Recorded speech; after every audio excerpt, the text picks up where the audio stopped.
Concepts in a Teacup by HS Consultancy, presented by Harry Sewell. Toxic interaction theory.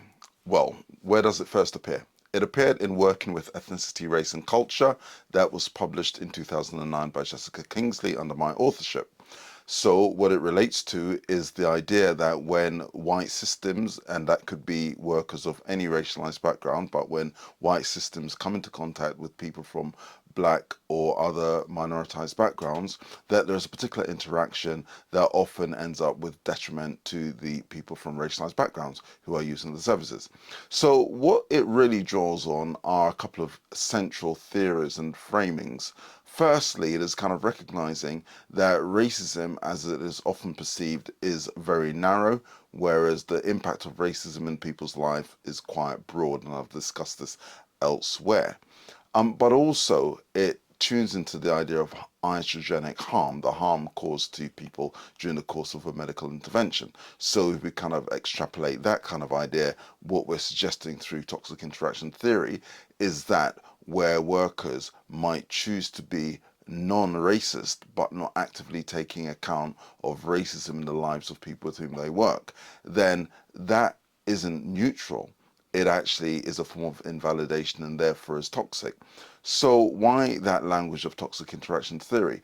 One of the reasons is because it really refers to an interaction. So it's identifying the fact that the person from a racialized background isn't invisible or neutral, that there is something about what they bring into the dynamic that creates a particular interaction. They have agency.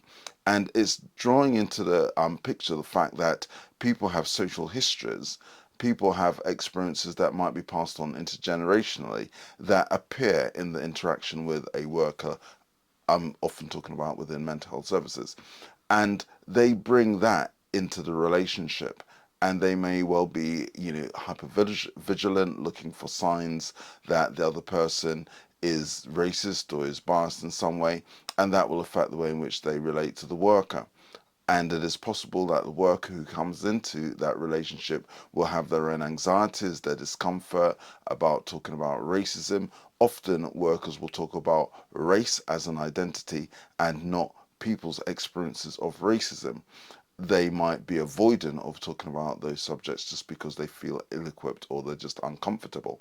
And there's a lot written about that if you kind of go back to Ellis's work about race conversations, talking about avoidance kind of being a technique that workers will often use. So I'm aware that I glanced really quickly over that phrase that within the kind of white systems or the systems that are predominantly white, that it could be any worker of any background who ends up in this dynamic.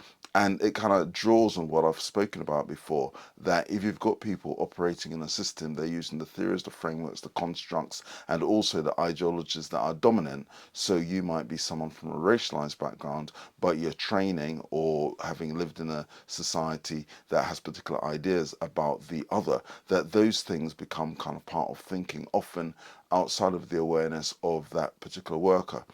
So when they come into contact with a service user, someone's lived experience, they might be drawing on these kind of ideas without even kind of tuning into the problematic aspects of those. So that's what toxic interaction theory is really pointing to. If racism is as pervasive as we know it to be and as pernicious as we know it to be, it just wouldn't make sense ethically or morally to not bring it into the conversation or into the kind of work that has been undertaken. I often just kind of use as an analogy that if we were working with someone who was street homeless and we knew this, but that just wasn't taken into account in any other work. If, for example, we're kind of supporting their access to physical health services, if we just pretended that we didn't know they were street homeless, the assessment would be flawed, the kind of plans for follow-up would be limited because there's something that would be impinging on the life of this person that just wasn't included in our assessment and our plans for the future.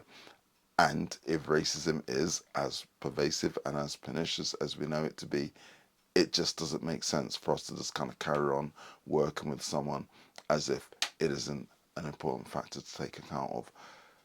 So that's why the absence of doing so is toxic. and it leads to poorer outcomes. So that's toxic interaction theory in a minuscule nutshell. There are so many different layers to it, but the kind of key bit, as I say, is it doesn't invisibilize or speak about people from racialized backgrounds as if they have no agency and as if the power is just being done to them. It's kind of recognizing that they too will bring something into that dynamic.